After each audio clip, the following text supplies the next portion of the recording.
Oi, pessoal, bom dia, bom dia. Tudo bem, todo mundo? Olá, gente.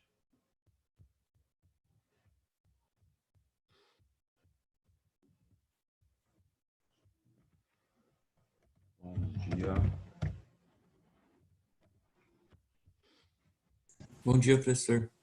Tudo bem, David? Bom Bom dia, dia. Castilho. Bom dia, Renata, bom dia. Enquanto o pessoal vai entrando aí, Bom dia. bom dia. A Renata tá aí já, né? Renata, posso fazer aquilo de tornar você co-host?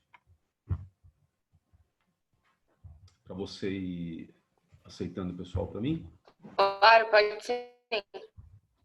Tá, vou colocar aqui, tá?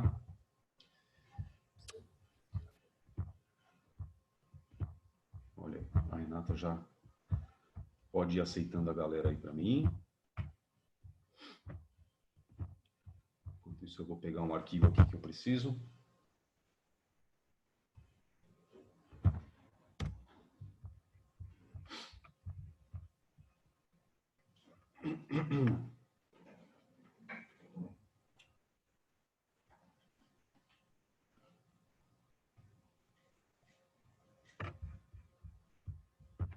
Tá legal. Deixa eu ver, estamos agora com 16. 16 pessoas. Ó, gente, lembrando que essas daqui são as nossas aulas 18 e 19 sobre o núcleo celular. Né? Agora, da aula 17, que era de síntese proteica,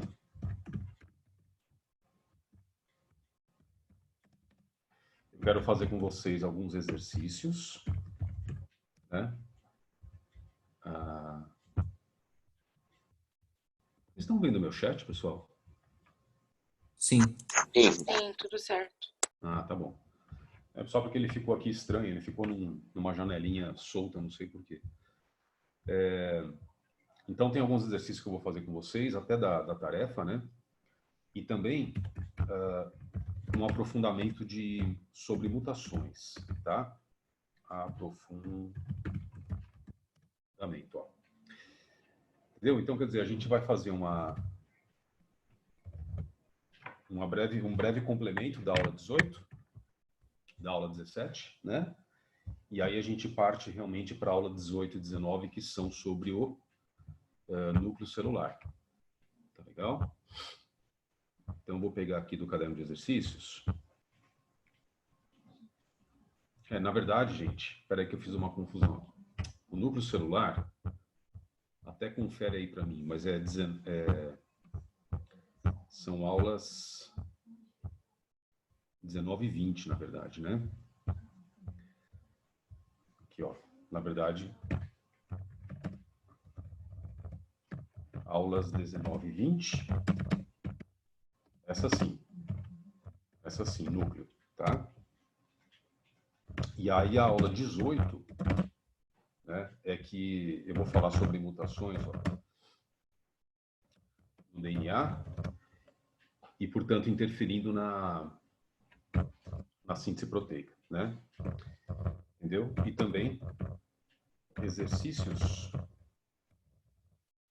que vocês fizeram para mim da aula passada, que eu quero conferir alguns com vocês. Tá bom? Agora sim, é isso aí. Então é 18, 19 e 20 que a gente vai dar uma olhada aqui hoje. Então, gente, da tarefa que eu passei na semana passada, deixa eu conferir aqui.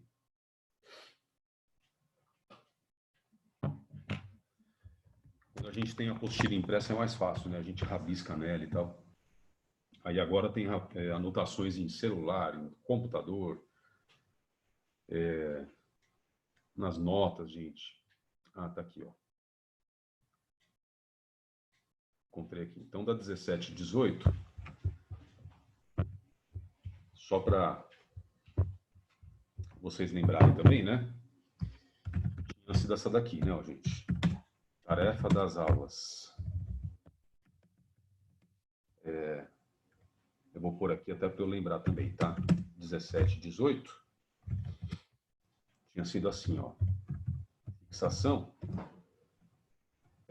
1, 5, 6, 8 e 9, né? Beleza. Aí, aprofundamento, foram 2, 3, 4, 7, 10, 12, 13, 15 e 17.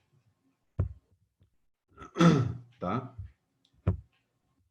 Então, aqui, ó. Inclusive, se vocês ficaram com alguma dificuldade em algum, né? Aproveita para me perguntar. Porque senão eu já vou entrando neles aqui. Alguns que eu queria fazer com vocês. Quer ver? De aprofundamento, 2 não, 3 não. 3 não. 4. Era esse também não. 7, 9, 10, 12.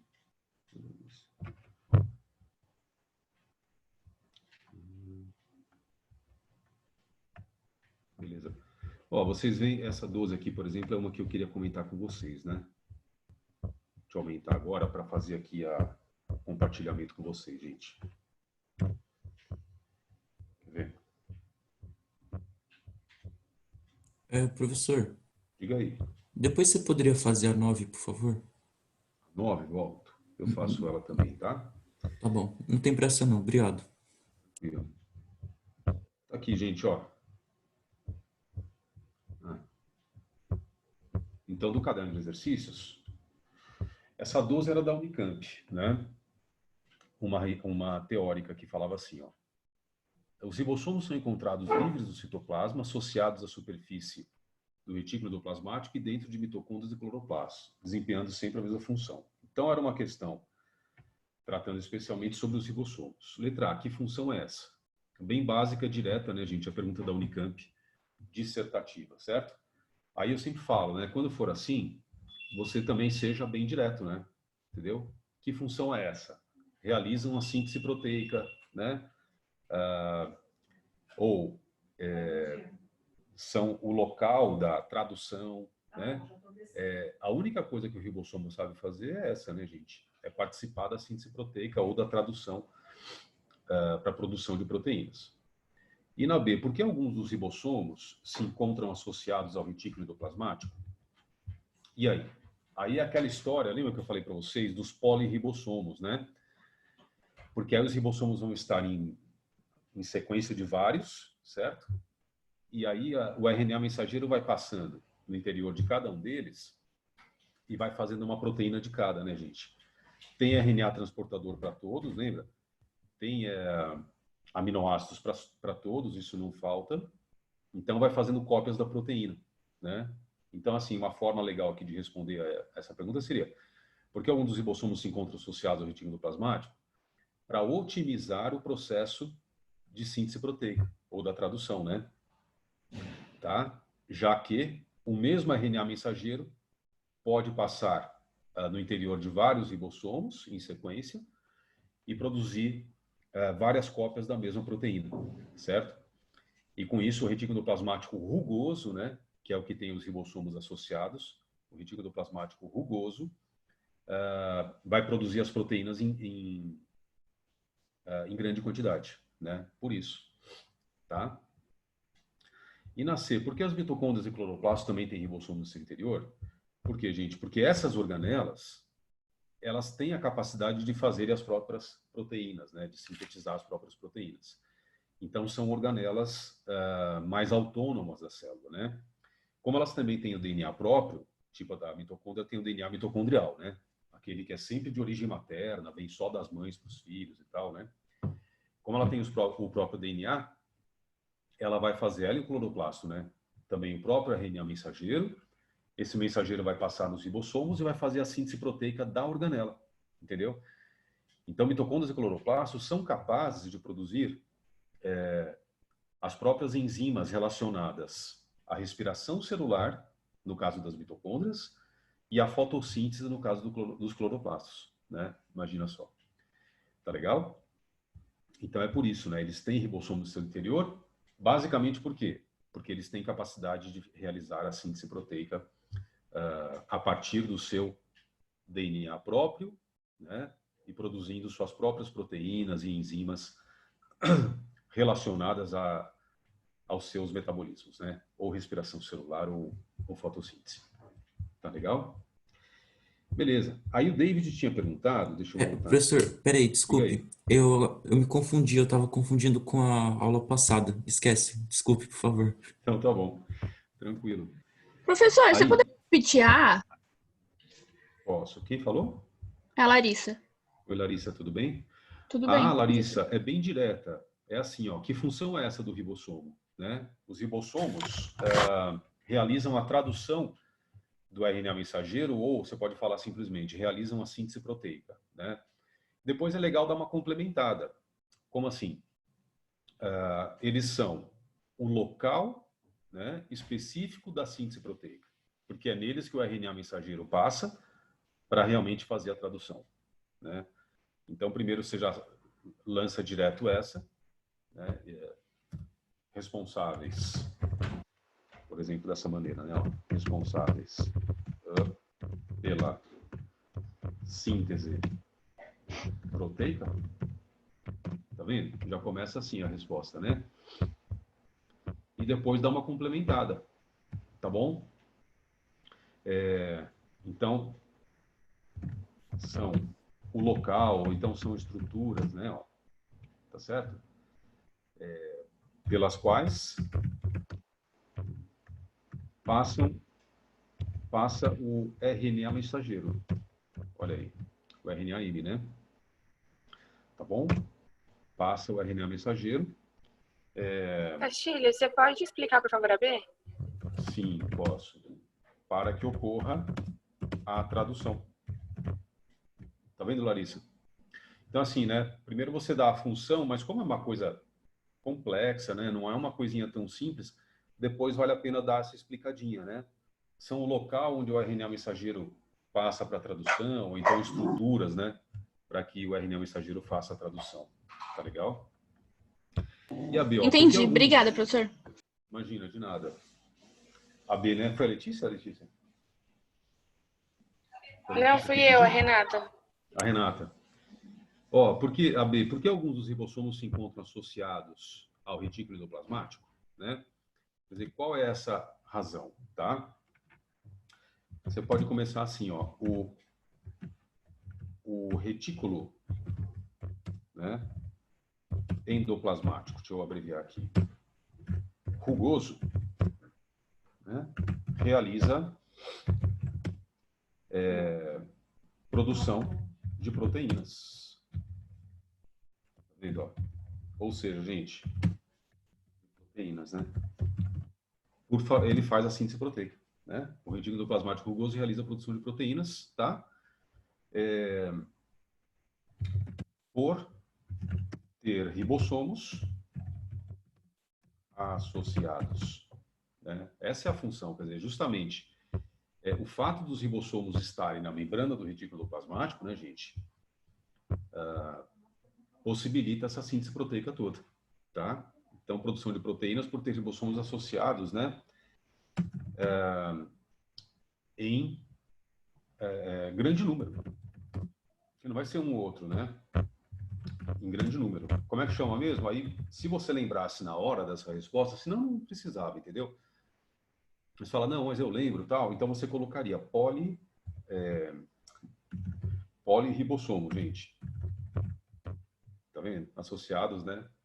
Em grande número. Otimizando, olha aí, a tradução do RNA mensageiro. Tá? De forma, né, a produzir produzir várias cópias, né, de uma mesma proteína. Tá? Por que isso acontece mesmo, gente? Porque como o RNA mensageiro tem uma mensagem, né, uma sequência de nucleotídeos e tal, uma sequência de bases, se ele passar num ribossomo só, ele vai fazer uma proteína só, né, daquele tipo. Uma proteína certa, tudo bem e tal, beleza. Mas uma proteína só não dá para nada, né? O retículo endoplasmático rugoso, ele é uma organela enorme, né, com canalículos, tubos membranosos, ele tem que ficar repleto dessa proteína que está sendo produzida, entendeu? Então, se você tiver lá 50 ribossomos, um do lado do outro, como se fosse um colarzinho, né? O RNA mensageiro vai passando no meio de todos, entendeu? Um por um, o mensageiro vai passando e a proteína vai sendo produzida em cada um deles. Por quê? Porque nesses ribossomos você tem a possibilidade, lembra como nós vimos na aula passada, né? Naquela animaçãozinha da tradução, em cada ribossomo você vai tendo os códons se ligando aos anticódons, né? O mensageiro se ligando aos transportadores e os transportadores trazendo seus aminoácidos, né? Como o mensageiro não vai se desmontar, o mensageiro não vai se desfazer, ele passa por um ribossomo, passa pelo outro, né? Então, em cada ribossomo novo que o mensageiro vai passando, os códons do mensageiro vão atraindo anticódons dos transportadores e, portanto, aminoácidos, né, gente? Então, assim vai sendo feita a cópia da proteína várias vezes. Em cada ribossomo vai saindo uma proteína inteira. Não importa, mesmo que ela tenha 200 aminoácidos, que ela tenha 100 aminoácidos, né, e assim por diante. Vai fazendo, tá? Eu vou até aproveitar essa história. Deixa eu procurar aqui um negócio muito interessante que eu tenho, gente. Quer ver? É um PowerPoint com animação, né? Então ele mostra pra gente esse momento de uma forma diferente daquela que a gente viu no site, no Planeta Bio, né? O momento da tradução. Quer ver que legal? Vou encontrar ele aqui, ó. Deixa eu ver se é. Será que é essa? Peraí. Tradução. Então, deixa eu ver se é essa daqui.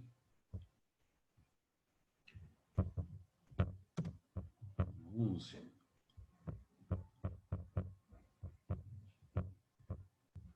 Enquanto isso, gente, enquanto eu procuro aqui mais um pouquinho, lá no caderno de exercícios,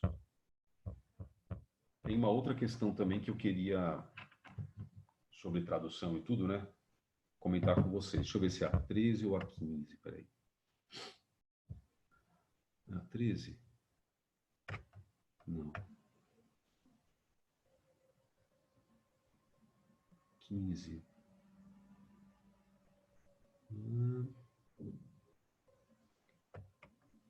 17.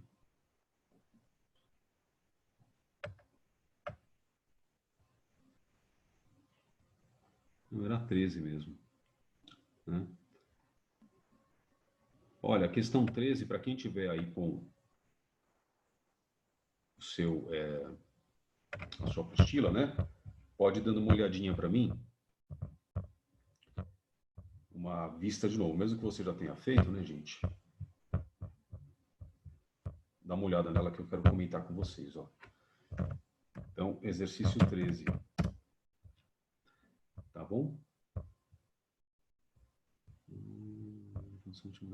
Isso, Glaucio, é isso mesmo que você me perguntou, tá? O retículo endoplasmático rugoso, né? Na verdade é HER, né? Acho que é isso, né, que você quis pôr, né? HER é uma unidade de produção otimizada de proteínas em grande escala, tá? É isso mesmo. Olha, enquanto eu acho aqui esse PowerPoint, dá uma olhadinha então nessa questão 13, que ela é também teórica sobre isso, quer ver, gente? Quer dizer, mais conceitual que outra coisa, né? Ah, já sei aqui.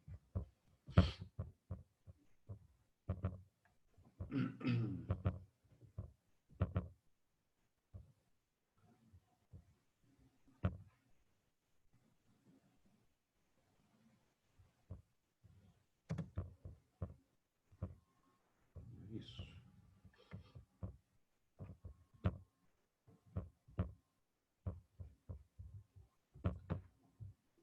Deixa eu ver aqui se é esse arquivo.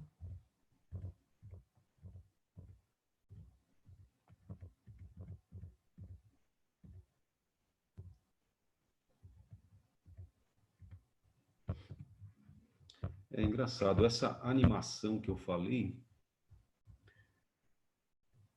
eu não encontrei, gente. Acho que deve estar em outro, deve estar no meu notebook, no iPad, não sei.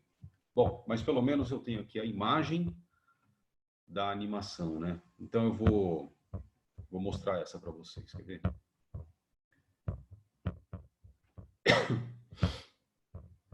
É isso aqui, ó.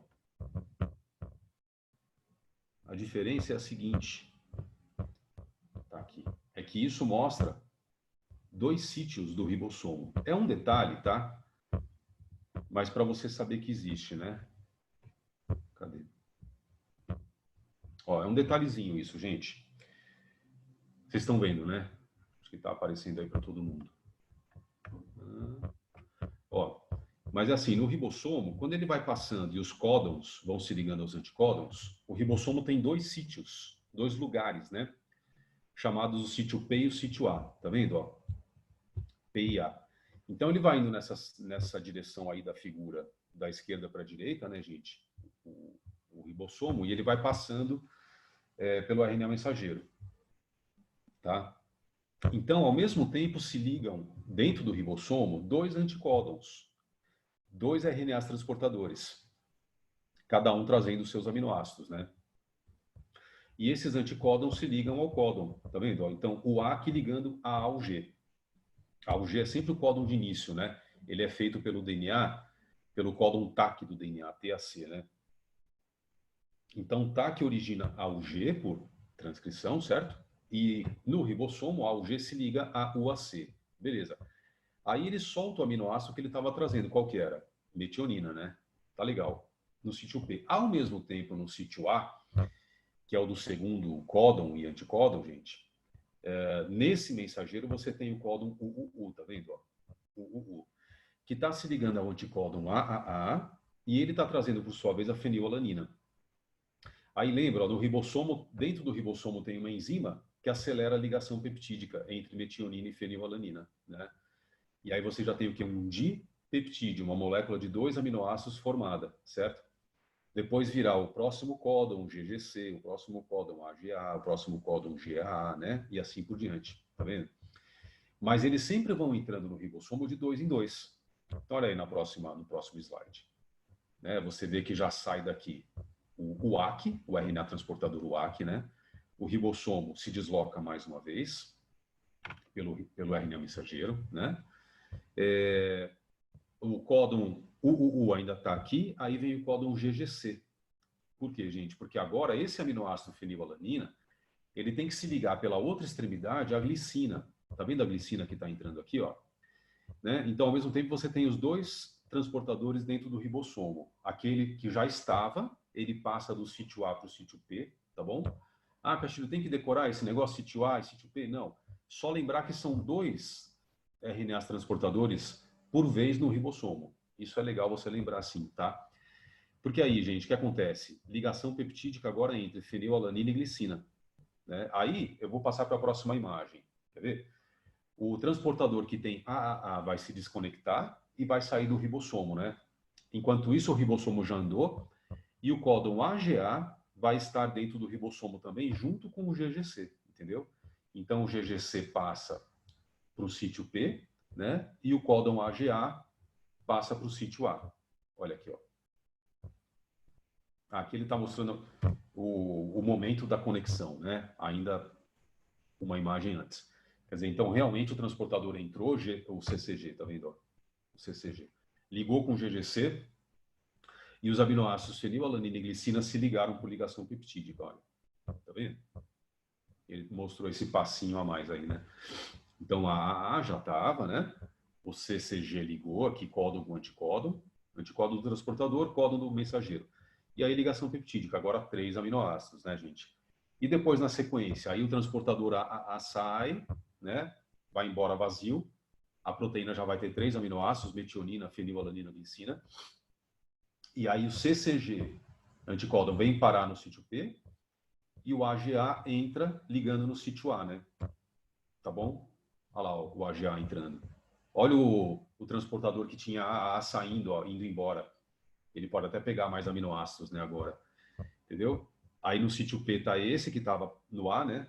No sítio A entra um novo anticódon, gente, um novo transportador, o CU, para ligar com o AGA, né? Entendeu? E aí vai. Aqui está mostrando uma sequenciazinha com os 4 momentos que a gente viu, né?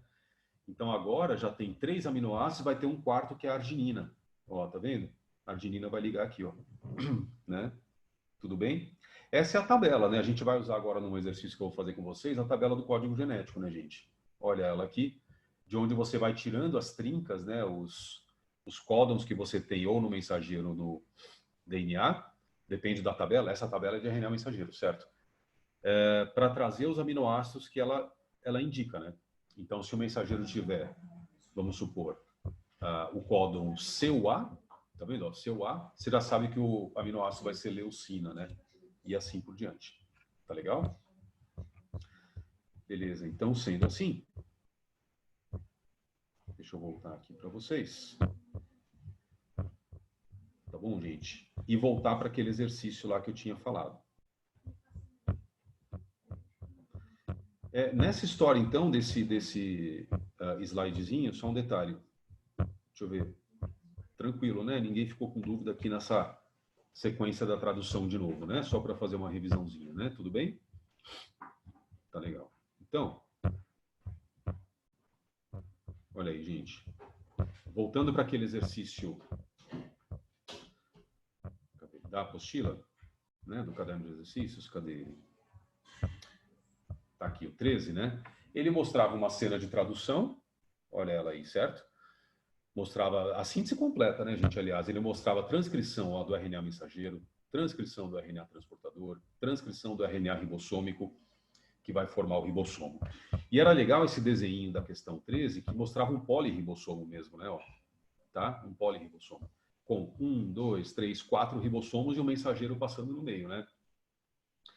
E aí o RNA transportador, que é esse que parece uma cruzinha nesse desenho, né? Cada um faz do jeito que quer, né? Então esse aqui fez um negócio que parece uma cruzinha. Ele vem carregando um aminoácido, né? Então esse é o momento da tradução. Olha lá. Agora, como você tem um polirribossomo aqui, você tem 4 ribossomos, né? Serão feitas 4 cópias da mesma proteína. Ó, uma enzima X, né? Que pode ser ativa, tal. E essa figura foi longe, né, gente? Porque depois que a enzima estiver pronta, a proteína estiver pronta, olha que legal. Ela vem aqui participar de uma via metabólica, tá? Então, fazendo um link, né, dentro da célula com as vias metabólicas, lembra das vias? Então, tem uma substância precursora que, após ser transformada enzimaticamente e tal, dá origem a um pigmento, como, por exemplo, a melanina dos olhos, né, que traz a cor dos olhos. Tá legal? Muito bem. Então, aqui começou na transcrição, terminou numa via metabólica. O negócio, a questão foi passando por vários processos celulares, né? Agora era para julgar, VOF. Vamos ver a primeira. Ó. O esquema mostra a síntese proteica numa célula procariótica. Errada, falsa. Por quê, gente? Porque essa é uma célula eucariótica, ela tem carioteca, né? Tá? Falsa só por isso. Numa célula procariótica, numa bactéria, o DNA está espalhado no citoplasma, lembra? Então vai havendo a transcrição, gente, e o RNA mensageiro já vai passando dentro dos ribossomos. Os ribossomos estão do lado do DNA, sim. Entendeu? Não tem nada entre eles, né? Então o mensageiro vai saindo do DNA e já vai entrando no ribossomo. A transcrição e tradução são vizinhas, entendeu? Numa bactéria. Falsa primeira. E depois, olha, os tipos... Diga aí. Só uma pergunta. Mas a transcrição ocorre do mesmo jeito, né? Ocorre. Igualzinha. Tanto a transcrição como a tradução, viu? Quem perguntou? A Renata? Isso. Tá, as duas iguais, viu? E até a tabela do código genético é a mesma, isso é impressionante, por isso que ele é universal, né? Então, por exemplo, se a TAC é o códon de início, TAC, é também para as bactérias, tá bom, gente? O códon de início. Isso é uma coisa surpreendente, né? Então, falsa. E a segunda frase? Os tipos de RNA necessários para a síntese proteica em procariotos, ou seja, nas bactérias, e eucariotos, são essencialmente diferentes. Errado, tá? Tanto bactérias quanto... Isso é por causa do código degenerado, né? Quanto células eucarióticas usam esses RNAs transportadores. O mensageiro, o transportador, o ribossômico, entendeu? Depois, na expressão de um gene eucariótico, portanto, um Professor, gene, gente, não é de falso? células eucarióticas. Oi? Não é falso? Os tipos de RNA necessários para a síntese proteica, né, são essencialmente diferentes. Não. Por quê? Quem perguntou? É eu, David. São os mesmos, viu, David? Também tem RNA transportador na bactéria, entendeu? Também tem RNA ribossômico na bactéria. Tem pequenas diferenças? Tem. Não vou dizer que não tem, né? Mas são muito pequenas. O ribossomo ele tem uma densidade molecular diferente, né? Mas a bactéria também tem esses RNAs, tá bom? Mensageiro, transportador e ribossômico, tá? É que a afirmação tá falando que são essencialmente diferentes, só que Então a afirmação é falsa. Ai, gente, olha, eu tô viajando. Você tá certo, David. Isso é falso, né? Não sei o que eu me confundi aqui, se eu vi não são, sei lá o que eu vi aqui. Então é falso isso, né? Obrigado, David. É isso mesmo. Gente, já ia cair aqui na pegadinha do vestibular. De onde era essa questão?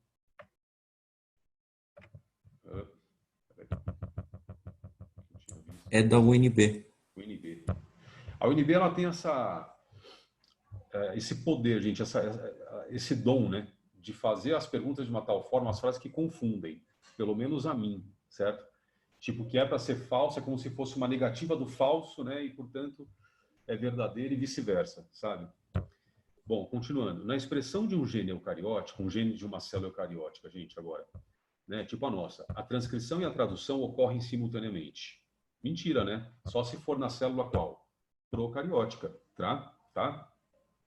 Porque a transcrição vai fazendo o mensageiro, já passa no ribossomo e já vai fazendo a tradução, né? Então é falso. Olha aí. Só se for na célula procariótica que isso acontece, né?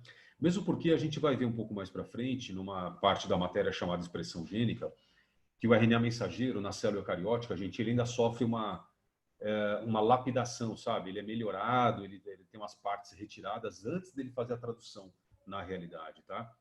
Depois eu vou mostrar isso para vocês. Aí tem introns e exons e tudo. E a bactéria não tem nada disso. A bactéria é muito mais direto, né? Quando sai da transcrição, já vai para o ribossomo. Aí sim você pode falar que é simultâneo, entendeu? Mas então o gene eucariótico não, é falso. E a última molécula de RNA mensageiro pode ser utilizada para síntese concomitante, ou seja, simultânea, de várias moléculas de proteína. Como? No polirribossomo, né? Então aí sim, vai fazendo uma proteína atrás da outra, uma cópia atrás da outra, né? Só a última mesmo aqui que era verdadeira, tá? Então ficou FFF-V. Tudo bem, gente? Você vê uma questão, né, da UNB bem conceitual, né? Questão bem legal aí, tá? Muito bem. Então, sendo assim, eu vou mudar agora aqui de cena que eu quero compartilhar com vocês, pessoal. Quer ver nos meus PowerPoints aqui, ó? Mas ainda sobre DNA e transcrição, etc. Mas agora falando de mutações, tá bom? Onde está isso aqui? Deixa eu encontrar. Ah, tá no meu Google Presentations. Google Apresentações. É como se fosse o PowerPoint, né? Acho que todo mundo já viu, só que do Google, né? Eu gosto desse, às vezes eu ponho nesse, gente, porque aí eu tenho um apontador a laser. E fica mais fácil de eu te mostrar algumas coisas, quer ver? Olha só. Ah, tá aqui, ó.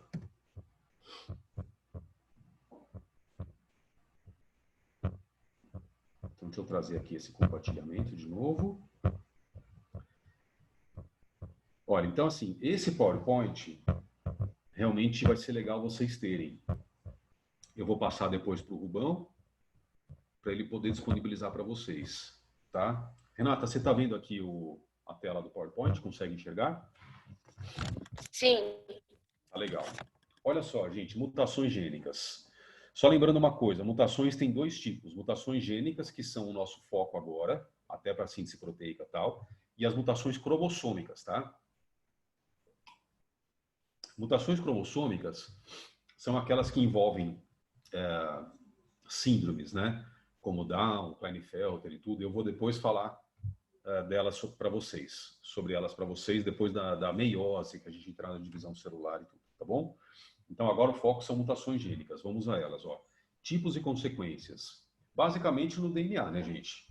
Então, tá aqui, ó. Qualquer alteração do material genético, pequena ou grande. Essa alteração pode ser substituição de bases, como aquela questãozinha que a gente fez na semana passada, né? Perda de bases, tá, gente?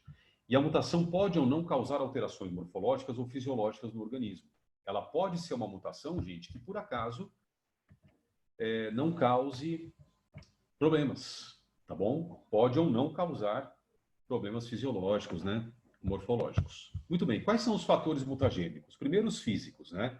Radiações ionizantes, por exemplo, raio-x, radiações alfa, beta, gama, raios cósmicos também, tá? Os raios que vêm do espaço, né? São radiações que têm poder, força para mexer no DNA, trocar bases, entendeu? Arrancar a base do DNA e assim por diante, gente. E até a radiação ultravioleta também é capaz disso, né? Esses são os fatores físicos, mas tem também os fatores químicos, ó. Substâncias como essa aqui, ó, colchicina, o gás mostarda que foi usado na Guerra do Vietnã, né? Sais de metais radioativos, tipo o césio 137, metais pesados, álcool de bebida alcoólica também é uma substância mutagênica, tá? Alcatrão do cigarro, benzeno que tem na gasolina, benzopireno, amianto. O amianto era usado antes para fazer pastilha de freio, para fazer telha, né? Até descobrirem que era uma substância mutagênica, pensa, causava câncer nas pessoas, né? E aí o amianto foi sendo proibido em várias regiões do mundo, tá? Ou seja, tanto faz, esses fatores químicos ou físicos, eles podem causar alterações no DNA, gente. E ainda outros, lógico, esses são só os principais, né? Olha só, então, o que você pode ter alterando o DNA, gente? Antes de mais nada, erros na replicação. Esses erros na replicação, eles podem ser casuais, aleatórios, eles podem surgir sozinhos, entendeu? Do nada, o DNA vai abrir para fazer a duplicação e aí troca uma base. Então, pode ser totalmente aleatório. Aí, ou por substâncias mutagênicas, ou por radiações, né? Mesmo a infravermelha. Não é uma radiação ionizante, né? Mas é uma radiação infravermelha. Radiações ionizantes, que estão aqui embaixo, tá? A barrinha ocultou aqui, né? E assim por diante, né? Então, tem várias causas possíveis, gente, para essas alterações no DNA. É lógico que, por exemplo, esse slide mostra isso, ó. Essas radiações aceleram isso, né? Aumentam essa, vamos dizer, probabilidade, entendeu? Ainda que legal a radiação, gente, quanto mais curto o comprimento de onda, mais energia ela tem, ó. Então, você pegar uma radiação como o infravermelho, o comprimento de onda é longo, né? Olha, daria para medir até como uma ponta de uma agulha, o comprimento de onda do raio infravermelho. À medida que vai ficando mais e mais energética a radiação, o comprimento vai ficando menor. Ó. Tá vendo? Ultravioleta já é do tamanho de moléculas. O comprimento de onda que é de um pico até o outro, entendeu? Agora, se você pegar o raio-x, ó, menor ainda, né? E se pegar o raio gama, ó, menor ainda. Então, assim, é lógico que a radiação gama é a mais energética, a mais capaz de causar mutações, né? É, por exemplo, a radiação que sai numa explosão nuclear, a radiação que tem gente numa usina nuclear, né? E até no espaço sideral, tá? Quanto maior a energia, maior a probabilidade de causar mutações. Vocês veem que os raios-x também não são brincadeira não, né? Ó, os raios-x, pessoal, eles atravessam o corpo todo. Se você tirar uma radiografia, por exemplo, ela atravessa o seu corpo, né? E ele tem energia necessária, suficiente, para substituir bases do DNA, por exemplo, entendeu? Tirar uma base e entra outra no lugar errada, né? Então, por isso que se você vai tirar uma radiografia, por exemplo, de uma mão que está doendo, ou então de um pé que acham que está quebrado, vamos supor, né? Uma torção no pé, vai tirar uma radiografia, a pessoa tem que usar um avental de chumbo, né? Usa um avental de chumbo para proteger outras partes do corpo. Falar, deixa só o pé exposto, então, né? Deixa só a mão, já que tem risco de causar mutação. Não vai também deixar incidir em raios-x, por exemplo, na tireoide, né? Por exemplo, nos testículos, nos ovários, que são muito sujeitos a mutações. Tá legal? Muito bem, gente. Então, ó, resumindo, as mutações, na maioria das vezes, decorrem de erros casuais durante o processo de duplicação do DNA. É comum isso, viu? Essa mutação casual aí, alterando a sequência normal de bases.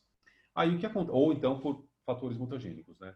Essas sequências alteradas do DNA levam à produção de moléculas de RNA mensageiro alteradas. A consequência é essa, né? Que durante a tradução, por sua vez, esses mensageiros alterados podem produzir proteínas com alteração na sequência de aminoácidos, né? E, portanto, com a função prejudicada. E é aí, gente, quando a proteína for alterada, tipo, com a posição dos aminoácidos trocada, né?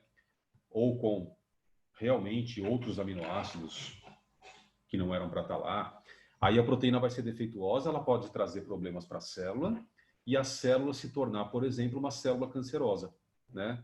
Uma célula cancerosa. Isso é possível por causa das mutações, né? Então, resuminho dessa história toda, ó. As mutações alteram uma ou mais bases do DNA, podem ser transmitidas aos descendentes quando ocorrem nas células germinativas.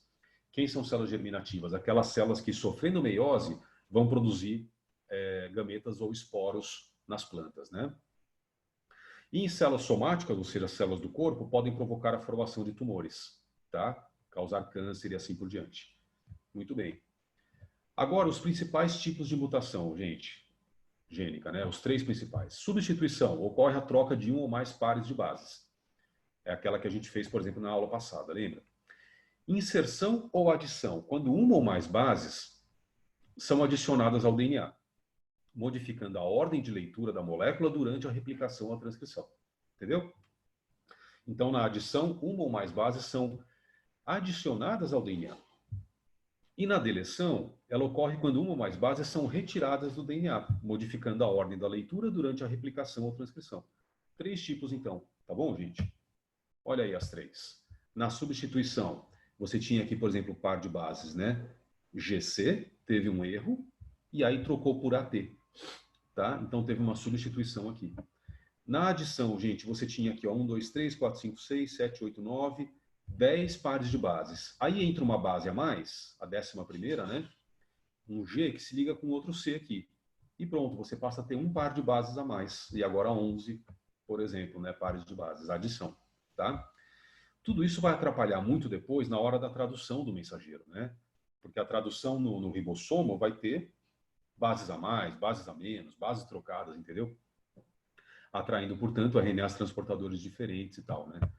E na deleção, finalmente, olha, uma base sai, por exemplo, a adenina. Tipo, gente, arrancada por uma mutação, por uma radiação gama, né? Imagina só, por exemplo, arrancou a adenina. E aí sai também a timina, porque não fica lá sem o par, não fica, né? Então, se tinha antes 10 pares de bases, agora tem 9, ó, faltando aqui, tá vendo? Faltando um par de bases. Essa é a deleção, né? Então, o mensageiro vai ter um par de bases a menos e, portanto, a proteína vai ter algum problema lá, né? Na tradução vai ter aminoácido a menos, alguma coisa assim. Agora, gente, quando a mutação for por substituição, especialmente essa, as mutações por substituição, elas podem levar aqui, ó. Podem levar a mutações com alteração de sentido, tá? Então, muda o sentido da proteína.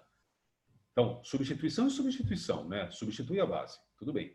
Mas aí a proteína pode ficar errada, pode ficar com um aminoácido diferente. Então, eu chamo de alteração de sentido, como se fosse alteração da função da proteína, entendeu? E também a substituição pode levar a mutações com perda de sentido. O que é perda de sentido? Perde aminoácido, fica com aminoácido a menos, tá? Ou ainda, gente, as mutações podem, no final das contas, ser silenciosas. Elas podem ser silenciosas. Como assim silenciosas? Ou neutras, tá? Você pode chamar de silenciosas ou neutras. É quando a mutação no DNA, a substituição de base do DNA, não levar à troca de aminoácidos na proteína. Entendeu? Quando a proteína continuar como ela era antes. Fala, Castilho, mas como que não vai mudar a proteína? Sabe por quê, gente? Porque diferentes códons, né, do DNA e do mensageiro podem codificar o mesmo aminoácido. Lembra? A tabela do código genético, ela é degenerada, né? O que é degenerada mesmo? O mesmo aminoácido pode ser codificado por mais de um códon diferente. Portanto, se a mutação por substituição, sem querer, gente, criar um códon diferente, mas que codifique o mesmo aminoácido de antes, a proteína não vai ser alterada, né? Então, vou chamar de mutação silenciosa. Na prática, ela não traz nenhum problema para o organismo. Por quê? Porque ela não muda a proteína, entendeu? Então, fica a mutação silenciosa ou mutação neutra. Castilho, mas teve mutação? Teve.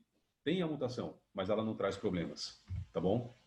Ó, um exemplo de cada aqui, gente. Mutação com alteração de sentido, né? Mudou a função da proteína.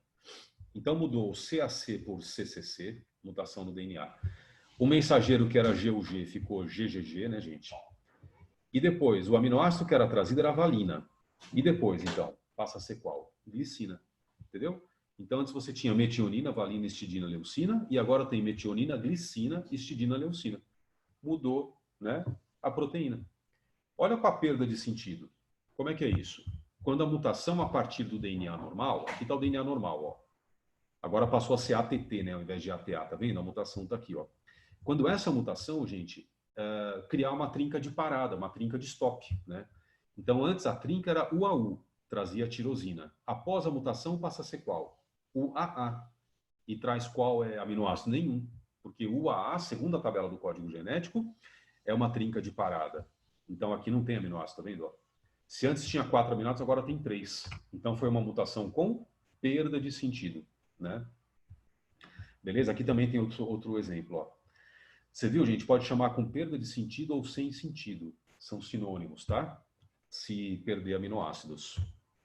E aqui é silenciosa ou neutra, né? Olha aí o sinônimo, ó. Silenciosa ou neutra. Pode ser silenciosa, ocorre quando a substituição de um certo nucleotídeo do DNA ou base não provoca alterações na proteína. É possível pelo fato do código genético ser degenerado, né? Cada aminoácido pode ser codificado por mais de uma trinca de bases ou códon, porém cada trinca codifica sempre o mesmo aminoácido. Então, na sorte, aqui tem uma, ó. Na sorte, né, gente? Um novo códon mutante não traz um aminoácido diferente. Então, veja esse exemplo. O códon segundo era GAA. Com a mutação, passou a ser GAG. Mas o códon GAA do DNA, ele codifica ácido glutâmico. E o códon GAG do DNA, gente, também codifica o ácido glutâmico. Ó. Entendeu? Então, ela é silenciosa, ela é neutra. A proteína não sofre alterações. Tá bom? E aqui você tem... Onde é que estava? Aqui, ó. Né? Esse slide, ele mostra um pouquinho de cada. Com a troca de sentido, ou alteração de sentido, né? Sem sentido, que é perdendo aminoácido, é aquela que tem aminoácido a menos, né? Silenciosa, que não muda nada para a proteína. E adição ou deleção, que podem ser piores do que todas, adição ou deleção, tá? Sem ser substituição, né, gente? Porque a partir do momento que entrar uma base nova, pensa uma adenina aqui, ó. O ribossomo, ele vai ler de 3 em 3 do RNA mensageiro, gente, a partir daí. Sabe qual que é a consequência? A partir da adição de uma base ou da deleção de uma base, você pode ter todos os aminoácidos trocados em relação à proteína original. Então, por exemplo, ó, antes, né, depois da valina vinha serina, isoleucina e prolina. E agora, depois da valina vem fenilalanina, ácido glutâmico, histidina, serina. Trocou todos os aminoácidos. Castilho, por que isso? Porque imagina, né, gente, o ribossomo só sabe ler de 3 em 3 bases. 3 em 3. Ele não sabe qual que é o códon, qual que era, qual que passou a ser. Ele lê de 3 em 3, de códon em códon, né? Já vou ver vocês, tá? Com a mão levantada. Mas aí, se uma base nova entrou, gente, antes o códon era AGG. Pensa assim, ó. Quando entra uma adenina aqui, ó, entre o T e o A, qual que é a nova trinca? Né? Passa a ser AAG. Entendeu? AAG. É assim que o ribossomo vai ler. E, na verdade, é o mensageiro que ele vai ler, né? Tudo bem, ele vai ler UUC, né? Olha isso, ó, UUC. Depois, o UUC, ele tem que montar outra trinca. Que bases que o ribossomo vai pegar, gente? CAG. Olha aqui embaixo, ó. CAG, entendeu? Ele montou outro códon, né, de mensageiro. E depois ele vai pegar qual? CAU, CAU. Cadê aqui embaixo, ó? CAU, CAU. Entendeu, gente? Ele vai montando de 3 em 3 a partir daí, e alterando todos os códons, né? Então, realmente, as mutações por adição ou deleção, elas são piores para a consequência na proteína. Elas podem mudar todos os aminoácidos do ponto da mutação em diante. Entendeu? Deixa eu ver aqui quem está. Deixa eu voltar a vocês aqui um pouquinho, gente. Quem está perguntando para mim? Cadê vocês? Espera aí. É mais fácil eu parar o compartilhamento? para ver vocês. Ah, o Johan, né? Quem levantou primeiro? Vocês sabem, não? Vocês sabem melhor do que eu, às vezes, né? Eu acho que foi a Giovana que levantou primeiro. Ah, Giovana, tá bom. O que você ia me perguntar? Giovana? Foi no chat, não? Deixa eu ver também no chat se alguém perguntou, gente. Eu acho que o microfone dela não tá funcionando. Porque ela tinha ligado e não estava escutando nada. Tá bom. Giovana, a hora que você puder aí, você me fala, tá bom? Enquanto isso, eu vou perguntando pro Johan. Diga aí, Johan, o que você ia perguntar também? Minha dúvida é a seguinte, como a gente fala todos esses vocabulários, né, de perda de sentido, isso quer dizer que a pessoa em si vai ter uma doença ou não? Pode ter, viu, Johan? É assim, ó, quando tiver alteração de sentido, a proteína tiver diferente mesmo, um aminoácido trocado e tudo, né? Ou perdendo, Johan, podem acontecer várias coisas. A célula pode ficar completamente doente por essa proteína estranha e a célula morrer. Esse é um cenário. Tá, se a célula morre, você tem outras trilhões, né? Então não teve problema. Ou essa proteína, gente, ela pode causar uma certa bagunça na célula em que a célula não morra, né? Mas ela começa a se multiplicar descontroladamente por mitoses. E aí essa célula vira uma célula cancerosa. Esse é o pior dos cenários. Por quê? Porque uma única célula descontrolada desse jeito, pela mutação, ela pode gerar um tumor, pode gerar um câncer, tá?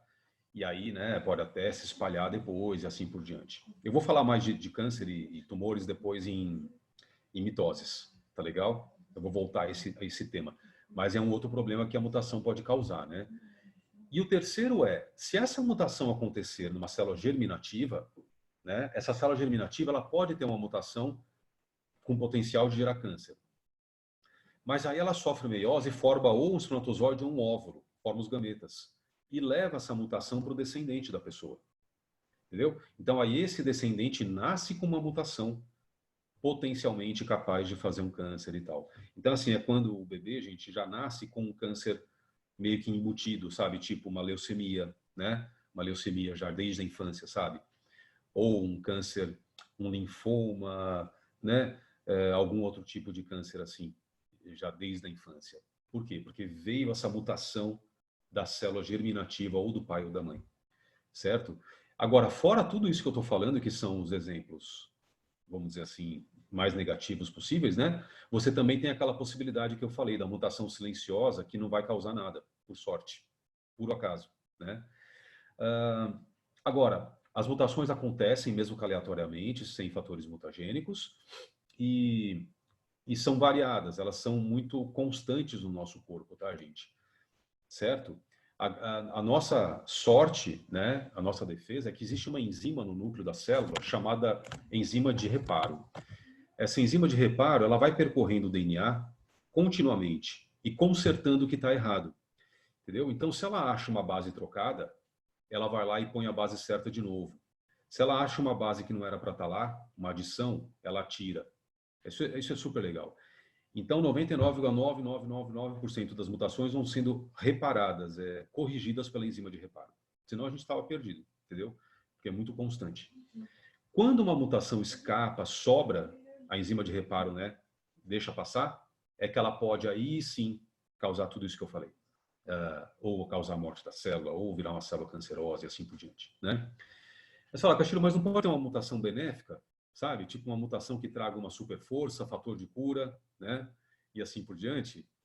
Vingadores, X-Men, né, gente? Pode, só que é extremamente rara. O mais legal é que pode, né? Mas 99,9999% das mutações são deletérias. A gente chama de mutações deletérias. Elas só vão causar estrago mesmo. Proteína errada e assim por diante. Mas você quer ver um exemplo de uma mutação que possa ser benéfica? Né? Uma mutação que faça com que a pessoa, por exemplo, seja resistente ao vírus HIV. Por quê? Porque ela passa a fazer um anticorpo diferente, um anticorpo que ninguém tem, né? Mas aquela pessoa tem. Por quê? Porque ela tem a mutação. Então, quando entra o vírus HIV, ela combate esse vírus e as outras pessoas não, né? Então, a gente sabe que existem pessoas resistentes ao HIV por puro acaso, pura sorte. Elas têm o vírus, você faz um exame e dá positivo, por exemplo, né? HIV positiva, mas ela não tem a doença. Então, beleza, né? Como alguém, por exemplo, tem o vírus da herpes, labial, mas não tem herpes. Isso, por exemplo, é uma coisa comum, né? Mesmo agora a gente sabe que tem pessoas que se contaminaram com coronavírus, a pessoa faz o teste e dá positivo, né? Mas ela não teve a doença, ela não teve nada. Então, sorte dela. Então é a mesma coisa. Isso é um exemplo de mutação benéfica, tá? Mas assim, elas são a menor parte, elas são minoria mesmo, né? Elas são raridade. Tá legal, gente? Olha, fala, David, professor. você ia perguntar também? Eu levantei agora, mas eu acho que a Giovana estava com a mão E levantada já você, faz algum Giovana, você vai tempo. perguntar? Bom Ou dia, só... professor. Oi, bom dia. Diga Então, aí. é que aqui na apostila tá falando, tipo, da mutação genética, só que não tem muitos detalhes. Aí na hora que você colocou no slide, eu não entendi muito bem. Esses detalhes aqui, é assim, né? Aquela coisa. É como você falou, eles são detalhes mesmo. Então, eles não são fundamentais. Agora, é legal saber que existe, porque, às vezes, uma questão ou outra pode entrar nesse detalhe, né? Então, assim, deixa eu compartilhar aqui de novo com vocês, né? Por isso que eu vou disponibilizar esse slide para vocês, tá bom, Giovana? Vocês Tá vão bom, ter esse obrigada. daqui como um complemento, né? E, assim, esses slides, eles são... A teoria está neles também, né? Só lembrando aqui, ó, dos conceitos, mais uma vez, né? A substituição, troca uma base por outra, é a mutação mais comum, né? Troca A por C, G por T e assim por diante. Mas na inserção, desculpa, adição entre uma base nova, né? No meio da sequência de bases, na deleção, uma base é perdida. Agora, o que é que leva a isso, né, Giovana? Ou radiação, ou as substâncias que eu te falei, álcool, né, substâncias mutagênicas, amianto e tal, ou puro acaso, puro acaso, como se fala, gente? Pura falta de sorte, né, de trocar a base e tal, tá? Beleza? Olha só, olha aí acontecendo, ó. Né? Agora, dentro da substituição, Giovana, cuidado para não se confundir com isso. Dentro da mutação por substituição, que é uma das três, né? Você tem essas três consequências possíveis. Entendeu a diferença? Três consequências, que é a E alteração da proteína essas ou perda... mutações, elas acontecem, tipo, assim, o acaso decidiu que vai acontecer e aconteceu, é isso? Tipo, não tem nenhuma explicação científica. É isso, Ah, tá tá. bom? Por exemplo, né, quando o DNA é atingido por radiação ultravioleta, UV, ele perde bases, né? Então aí é deleção. Ou se ele é atingido por raio-x, o DNA, vamos supor, da pele, né? Acontece uma troca de base, mas é totalmente casual mesmo, tá? Não é nem para isso, nem para aquilo. As mutações nunca são direcionadas, tá, gente? As mutações sempre são casuais. Mesmo hoje em dia, com todo o avanço científico, a gente não consegue fazer nem numa bactéria, num protozoário, uma mutação por querer. Falar, vamos causar uma mutação nessa bactéria para ela virar, por exemplo, outra bactéria, né? Uma bactéria mutante. Eu não consigo. Eu jogo raio ultravioleta nela e eu não sei o que vai acontecer. Ela pode morrer, ela pode fazer uma mutação que eu não queria, sabe? As mutações são totalmente casuais, né? Boa pergunta. Ó, então aqui, acontecendo a alteração da proteína, mas tudo isso por substituição, né? Olha como substituiu aqui a base. Era CAC, passou a ser CCC, tá vendo? E aí alterou a proteína. Ou, se tiver uma substituição, tipo ATA por ATT, pode ter uma perda de sentido. Perde aminoácido, certo? E a terceira consequência, qual que é mesmo? Silenciosa. Porque substitui, tipo GAA por GAG, mas o aminoácido não muda. Só porque a tabela do código é degenerada, né? E, portanto, essa daqui, ó, mutação neutra, ela não traz nenhuma consequência, né? E esse slidezinho aqui, depois quando vocês tiverem ele, gente, ele é super útil, porque ele tem um apanhado de cada um desses tipos, né? Ó, esses três aqui, esses três são por substituição. Não esqueçam disso. Troca de sentido, perda de sentido e silenciosa, né? E só aqui é que você tem adição ou deleção, ó. Percebeu? Tá legal. Então, voltando aqui a vocês. Aqui eu consigo ver também vocês. Pronto, ó. Quem que era também? O David, né? Diga, David. Isso, professor, uma coisa. Esses tipos ocorrem nas duas fases da síntese proteica? Ou não? É específico para cada fase? Olha, Se for no DNA, David, a mutação, ela em geral é na duplicação, viu? É quando o DNA realmente está sofrendo a duplicação dele, não é nem a transcrição, sabe? Quando ele está fazendo novas cópias mesmo para mitose, né? E aí essa nova célula já tem o DNA alterado, entendeu? Já tem o DNA aqui com uma troca de base, por exemplo, né? Mas aí se o DNA está trocado, a transcrição vai ser errada também, né?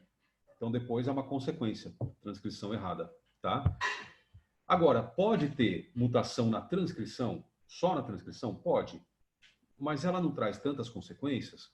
Tipo, o DNA fica igual, mas o mensageiro faz trocado, sabe? Faz só o mensageiro trocado. Pode. Mas ela não traz tantas consequências, David, porque aí a célula vai ter só um RNA mensageiro mutante. Foi um acaso ali, um erro. Então ele vai fazer algumas proteínas erradas. Mas nas próximas transcrições, o DNA, ele não tem erro. O DNA faz os RNAs mensageiros certos. Entendeu? Então, assim, a mutação que menos traz consequências, né, é realmente a mutação na transcrição. Tá? Então, em geral, essas todas que a gente fala são mutações na duplicação do DNA. Beleza? Durante a duplicação.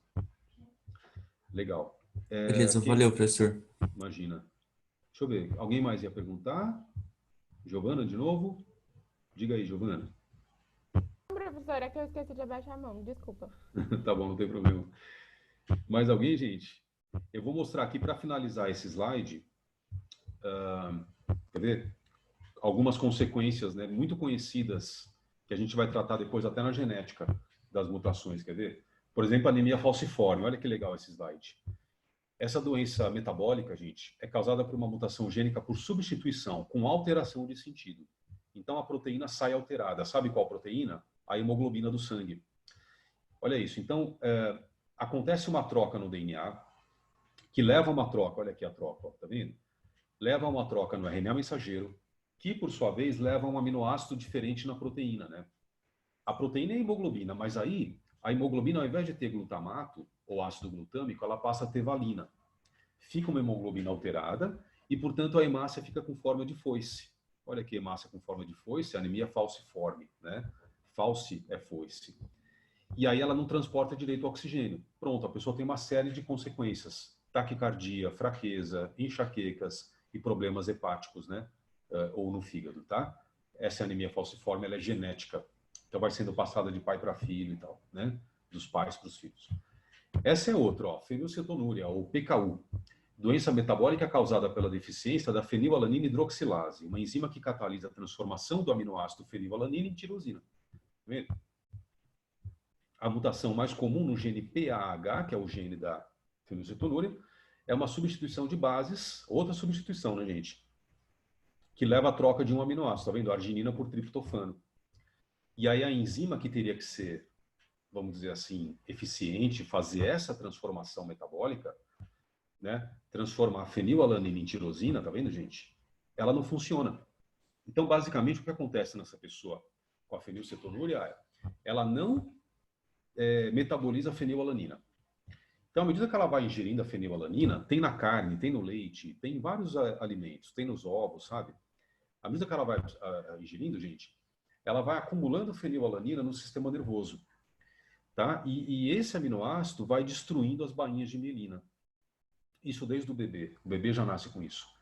E aí começa a causar retardo mental irreversível, né, no cérebro do bebê. Então ele vai crescendo com retardo mental por causa disso.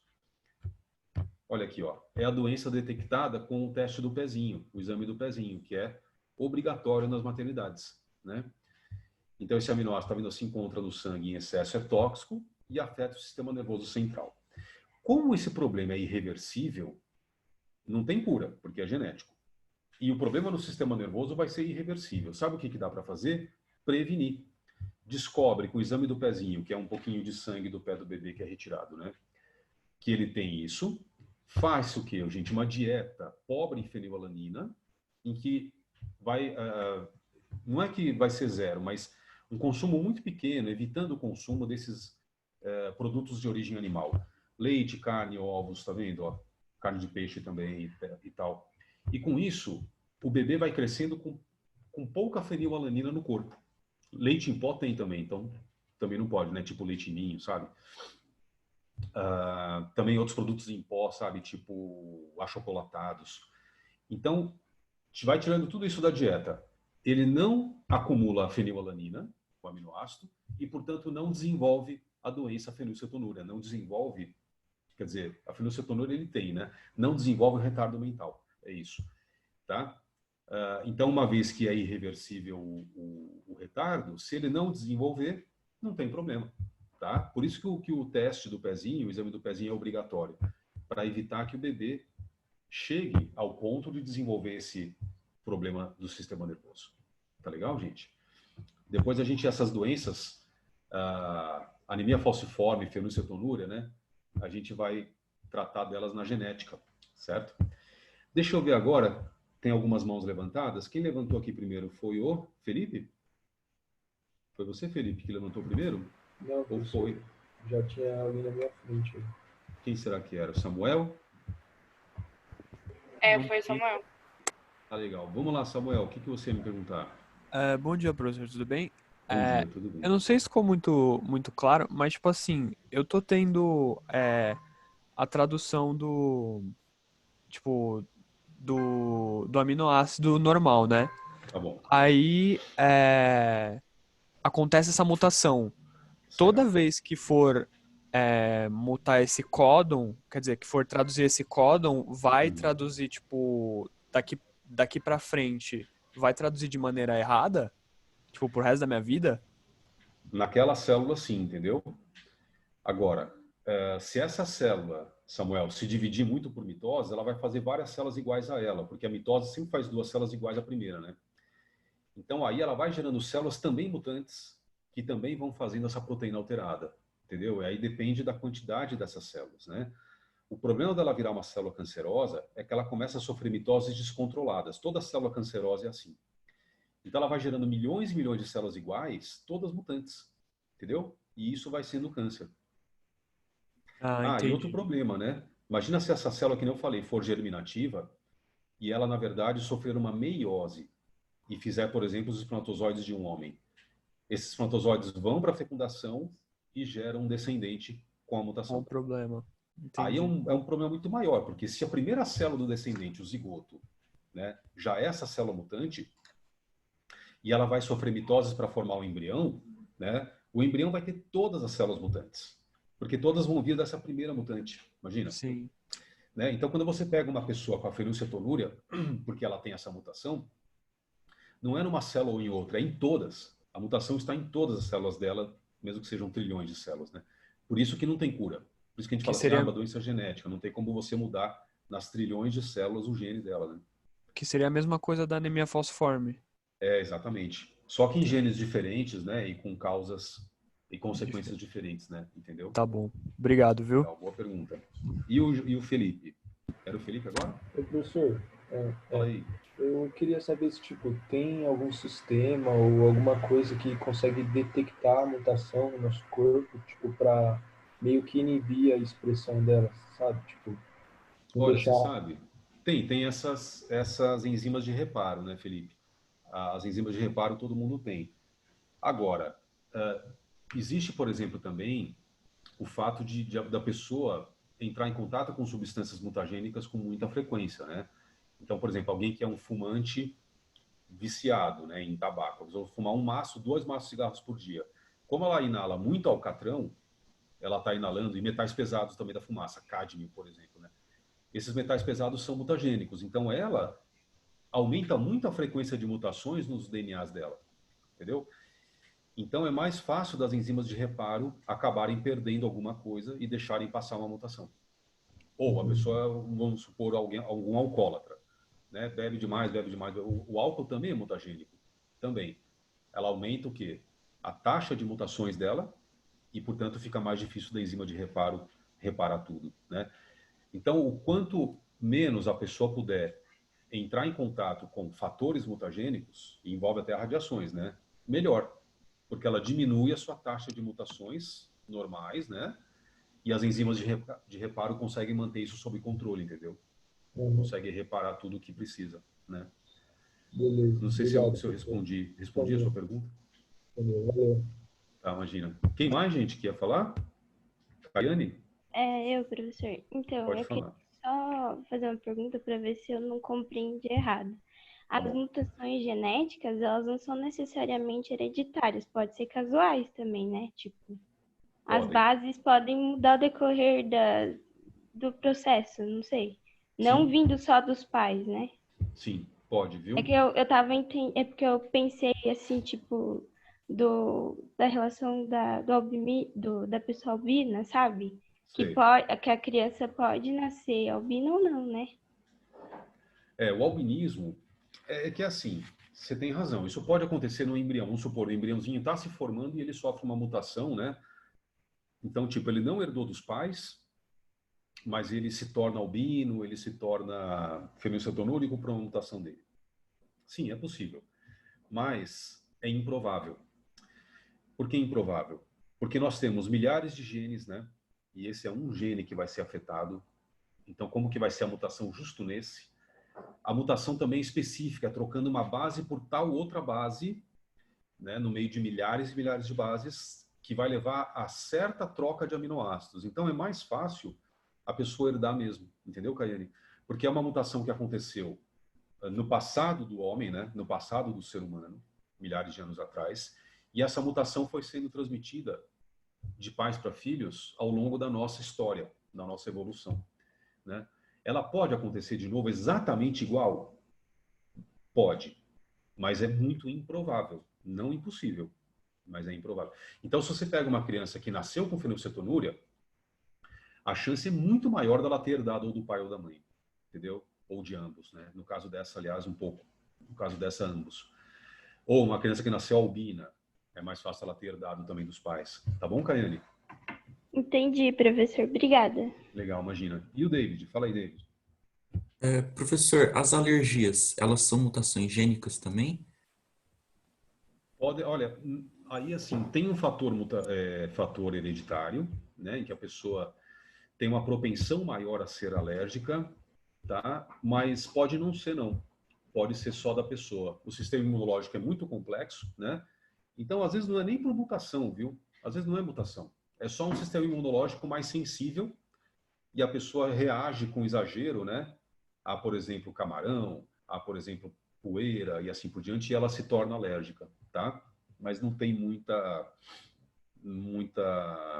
relação genética, não. Beleza? É que eu pensei, tipo, por exemplo, na intolerância à lactose, ela não tem a enzima que quebra, não sei se quebra, Lactose. é isso. Sim. E já que tá diretamente ligado com a proteína, então estaria ligado também com o DNA. Eu pensei nisso.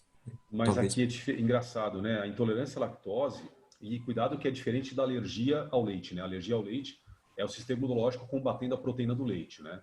Isso é uma coisa. Agora, a intolerância à lactose, a pessoa realmente não faz a lactase, né? Mas aí já é uma coisa mais também do próprio organismo, David. Sabe? É durante a própria formação da pessoa. De repente, nem o pai nem a mãe podem ter isso, eles podem tomar leite normalmente, né? Nem os pais deles, por exemplo, e a pessoa do nada se torna intolerante à lactose. Mas não é por mutação, não. Tá? É a expressão gênica, né? Aquele gene existe, ela tem o gene para fazer lactase. Ela tem, mas ele deixa de funcionar. Tudo bem. Mas não é por mutação. Tá legal? Ok. Valeu, Legal. professor. Imagina, gente. Professor, Diga aí. deixa eu te perguntar uma coisa. Qual que é a diferença, tipo, da intolerância à lactose e da alergia? A diferença é a seguinte: a alergia é contra uma proteína, tá? A pessoa é alérgica a uma proteína do leite, que é a serina. E aí ela toma o leite, ela fica empipocada, ela fica com falta de ar, né? É uma coisa muito mais drástica, muito mais perigosa para a pessoa. A intolerância à lactose, a pessoa, ela tem problema com o açúcar do leite, com o carboidrato do leite, que é a lactose. Ela deixa de fabricar a enzima lactase, quando bebe o leite não digere a lactose, né? E isso causa mal-estar digestivo. Ela tem o quê? Ela tem cólica, né? Ela tem enjoo, ela pode vomitar. Essa é a intolerância à lactose. Então, tanto as causas quanto as consequências são diferentes entre alergia ao leite e intolerância à lactose. Tá bom? Bom, professor, obrigada. A intolerância é menos ruim. Menos ruim. A pessoa só passa mal. né? Na alergia, ela pode até acabar tendo um fechamento de glote e causar a morte. E outra, na intolerância à lactose, que é mais branda, ela pode tomar a enzima lactase, né? Então, ela toma aquela pílula de lactase e aí ela pode até tomar leite, que ela vai fazer a digestão desse açúcar, entendeu? Tá bom? Gente, o Glaucio me perguntou aqui no... Foi isso? Foi, né? No chat. Em relação à exposição a agentes mutagênicos, os reparos realizados no DNA e efetivamente correção depende do tipo, recorrência e intensidade da exposição? Sim, depende, viu, Glaucio? Exatamente. Em fumantes, o tempo de exposição ao fumo, quer dizer, mais cigarros, né? Determina a capacidade de recomposição, é simplesmente pelo aumento da taxa de mutações, entendeu? Como vai ter mais substância mutagênica no corpo, ele vai ter uma porcentagem de mutações maior, né? E as enzimas de reparo ficam sobrecarregadas. E aí a mutação pode passar, né, despercebida. Esse é o problema, entendeu? E as pessoas, né? Aí é outra coisa da pergunta, ó. As pessoas predispostas a ter câncer de pulmão, qual a relação com o hábito de fumar e eventual desenvolvimento da doença? Então é isso, entendeu? Glaucio, é isso. Que se a pessoa fuma muito, ela está expondo o pulmão dela a substâncias mutagênicas, né? E aí aumenta a taxa de mutações, a porcentagem de mutações, as enzimas de reparo que conseguiriam consertar essas mutações normalmente ficam sobrecarregadas e deixam passar uma mutação aqui, outra ali, né? E essas mutações podem causar o câncer de pulmão nessa pessoa, entendeu? Beleza. Não é que a capacidade de reparo é menor, não, né? Não é isso. É que ela tem uma maior exposição a uma maior porcentagem de mutações. Por quê? Pelo fato de estar ingerindo substâncias mutagênicas, né? Isso vale também para um alcoólatra que tiver câncer no fígado, por exemplo, sabe? E assim por diante, né? Entendeu? É isso. Legal.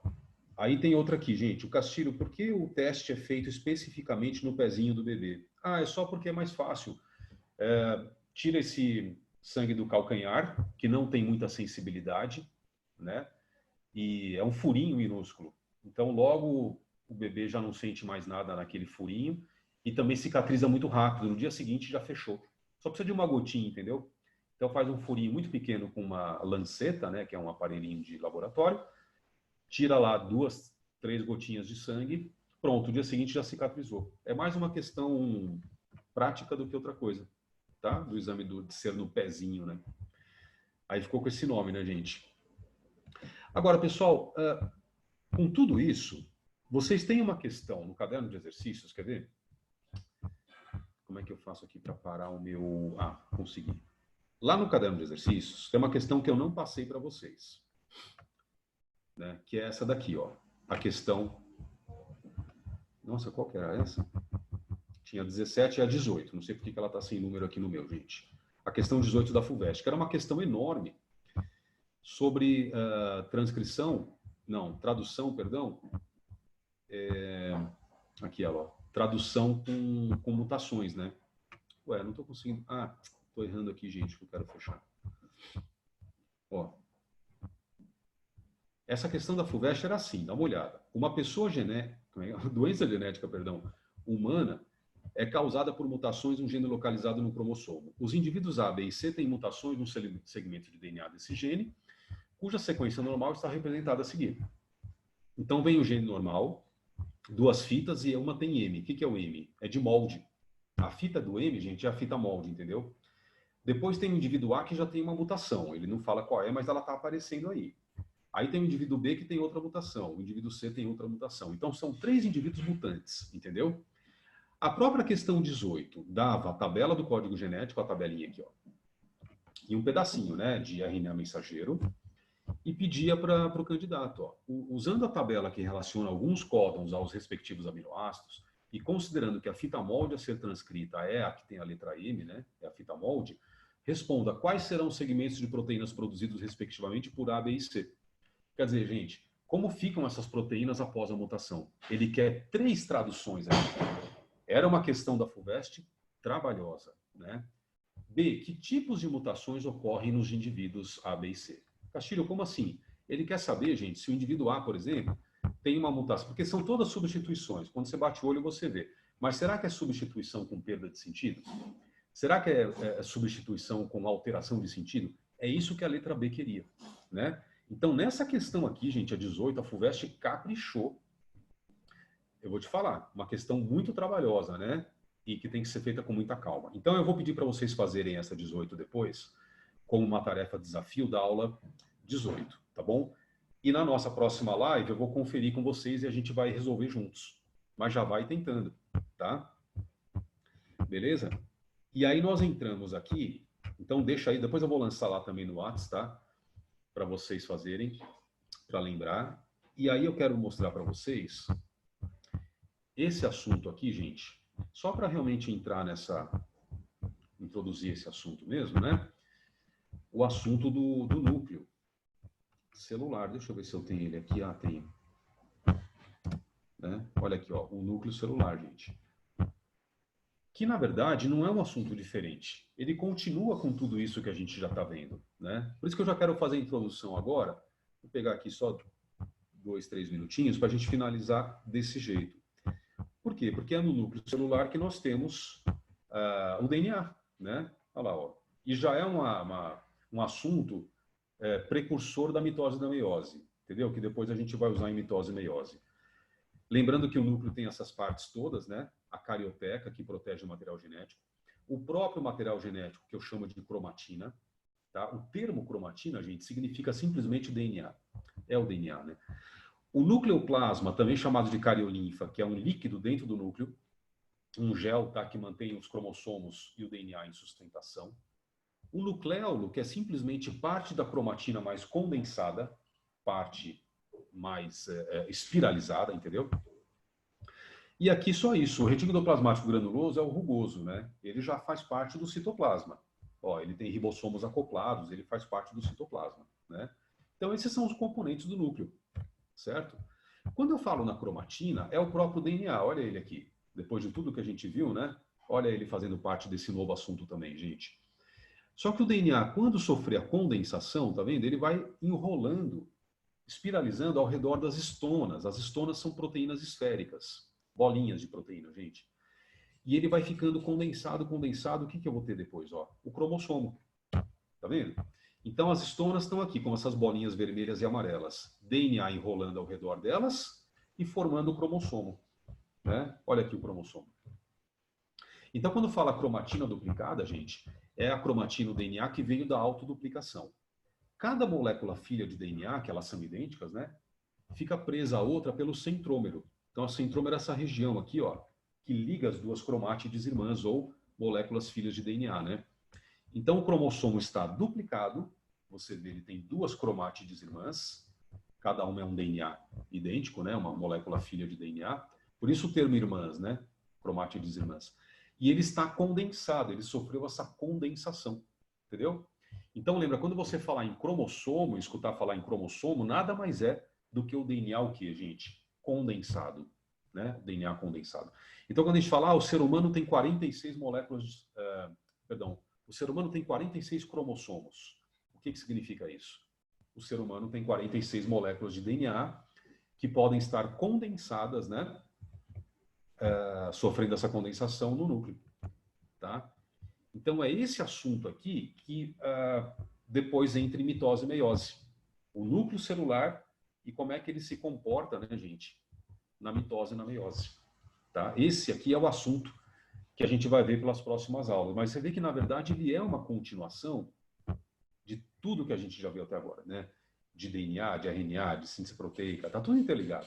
Agora a gente vai ver isso, o DNA condensando, virando cromossomo, e depois podendo ser separado durante a mitose e a meiose. Tá? A gente vai tratar, então, essas aulas 19, 20, 21, 22, como sendo um grande grupo de aulas. Tá bom? Pelas próximas 6 aulas, em que eu vou voltar... lembra do DNA? Volto para essas aulas que a gente já viu. A gente vê como ele se comporta na intérfase, na mitose e assim por diante. Tá bom, gente? Eu vou lançar depois, então, essa tarefinha da aula 20, da aula 19, né? Essa de mitose, de núcleo, perdão, e essa desafio da síntese proteica. Tá legal? lembra de me fazer perguntas também, quem tiver durante a semana, manda lá no WhatsApp, tá, gente? Como vocês preferirem, como vocês quiserem. Beleza? Alguém mais ia perguntar alguma coisa ou já posso finalizar, gente? Tudo bem por enquanto, então? Depois de tanta coisa, né? Mas você viu que não tem segredo, né, gente? Tá? De novo, vou também disponibilizar esse PowerPoint para vocês. Mandar para o Rubão e ele vai... Aquele das mutações, tá? E ele vai disponibilizar para vocês. Beleza, gente? É isso. Obrigado, então. Valeu pela participação. Boas perguntas. Gostei. Tá? Tenta aquela questão lá da FUVEST, síntese proteica com mutação. Tá legal? Beleza, obrigado, professor. Obrigado, gente. Bom Valeu. Tá, Um grande professora, abraço. obrigada. Tchau, professor. Bom final de semana. Para Obrigado. vocês também. Obrigado pela ajuda, Renata. Imagina, prof, se der, por favor, você pode colocar a resposta da 18 no grupo? Porque eu dei uma caída, o André também, a gente não conseguiu pegar. Não, mas eu não fiz ainda, na verdade. Você só passou por cima. Só passei, tá bom? Ah, tá bom. Aí depois vocês tentam. Tá bom. E aí eu, de propósito, eu vou resolver com vocês, nem vou passar a resposta ainda, eu vou resolver com vocês, corrigir no próximo sábado, tá bom? Tudo bem. Obrigada. Beleza, gente. Valeu, um abraço. Tchau, tchau. Outro, obrigado. Tchau, tchau. Obrigado.